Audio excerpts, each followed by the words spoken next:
Құрметті мені құттықтағысы келетіндер, мені Дана апа дейтіндер, Гүл апа дейтіндер, настоящая әжека дейтіндер, тағы да көп менің аттарым бар ғой, оның бәрін айтпай қояйын.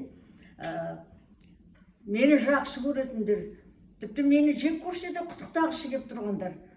Сіздерге көптен көп рахмет, өйткені мені уже құттықтап жатыр, ал мен ешқайсыларыңызды құттықтамаймын. Себебі мен өте тығыз шаруам бар. Араласқым келмей тұр.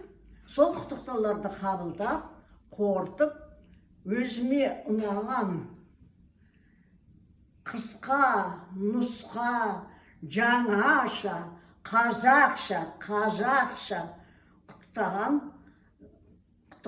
құттықтама сөзге сыйлық беремін. Сол сыйлықты ойластырып жатырмын. Енді естеріңізге сақтаңдар.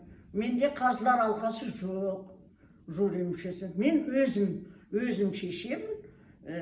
Қалай бағалаймын, оны өзім білемін. Маған ешқандай сұрақ болмасын.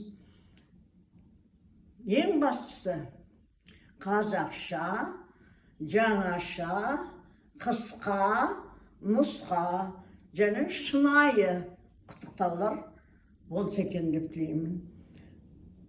Бұл жерде маған сұрақ қойылмасын ешқандай. Қорытынды кешке ауызашар кезде болады. Менің сіздерге сыйлығым, өзіме ұнаған жақсы құттықтауды мен сіздерге жіберемін. Өйткені ол жақсы, ақылды болу керек. Сол қазірше айтатыным, содан кейін кешке бәрін жақсылап тұрып айтып беремін ауызашардың кезінде ме, ауыз ашық болғаннан кейін бе, бір ыңғайым келгенде. Келістік пе?